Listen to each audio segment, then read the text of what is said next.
have an interesting topic for you guys today. I wanted to talk about Noah Bradley's post on Reddit where he's going to be charging for signatures on cards at GPs. So if you want cards or playmats signed by Noah, then you're going to have to pay a small fee. The reason why I wanted to talk about this is it's dredging up a lot of arguments about how much artists are paid and by who. And it's important to know that before we kind of go into this. Now, if you've paid attention to what artists have said before, you might have read like Peter Moorbacher's post, The Problems with Artists Paying Magic, which I'd highly recommend. Then you might know some of these answers already, but I really want to clear up a few things for people that might not know. So, do artists get paid for going to a GP? Generally, no. Some artists do, and some don't, and a lot of it depends on who you are as an artist, and also the tournament organizer.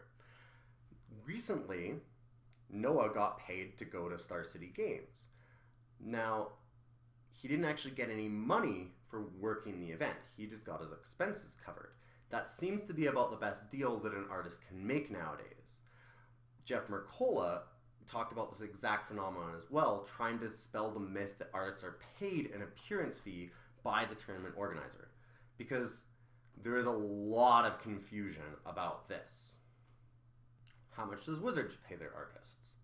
You may have seen that Wizards pays their artists quite well. This is really true, except when it's not. Remember that article that I talked about from Pete Moorbacher? He admits that Magic pays the highest for pretty much all the tabletop gaming companies.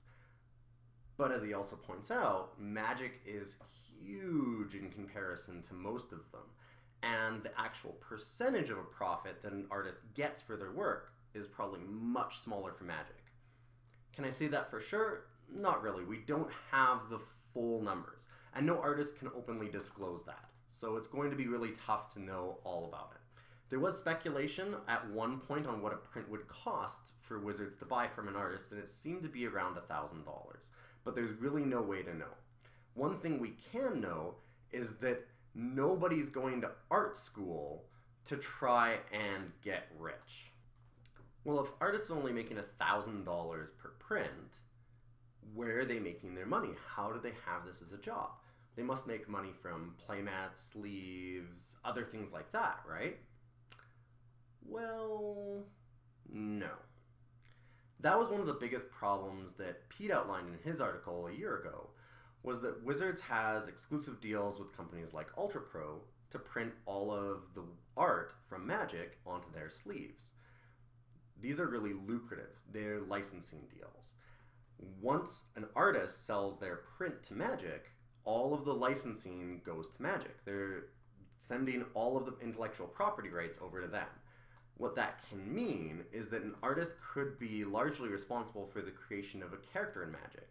Let's just say for this example it's Jace, and they would sell all of the property rights. So they might get $1,000 or so for that print, but then after that, Wizards can license that character out and the design of that character for t-shirts, sleeves, playmats, video games, maybe movies, and those are all going to be worth hundreds of thousands of dollars or more, and the artist won't get any extra money.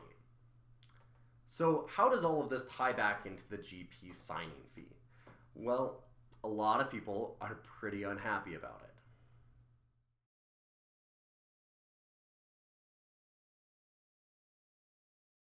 I think a lot of this anger comes from simply not knowing where an artist makes their money. It's really understandable to think that a tournament organizer or Wizards pays for their artists, because they're billed as special guests. It looks like you would pay those people. It's a really common misconception. It doesn't help that not all artists are doing it as well. So it does make the artists that do charge for signatures look greedy or maybe arrogant, like they don't want to interact with their fans. But there's a lot of reasons why an artist might not charge for a signature. And fear of that exact kind of backlash can be a large portion of it. Pete Moorbacher talked about it on Reddit, so did Noah. Jeff Mercola at least alluded to it in one of his posts. A signing fee also is not just for the artist.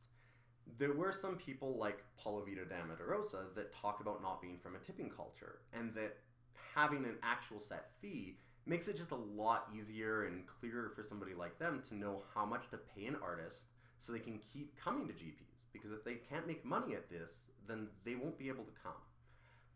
It does something more than that though, a lot deeper. Charging for your services as an artist and actually having that be valued is something that's hard to do with art. A lot of payment, even from large companies, can be in exposure, or they'll expect you to accept your payment in exposure. If we can, instead of that, create a climate where we pay our artists and value their art, then you'll grow a lot of new artists who are no longer afraid to charge for what they're actually doing, and they can support themselves with that and grow and become better at what they do. Not only that, but we get to keep the artists that we already have that have made these wonderful worlds for us that we all like, instead of just losing them to jobs with income. Well, I hope you guys liked the video that I had for you today. If you did, please like and subscribe. And of course, remember to pay your artists.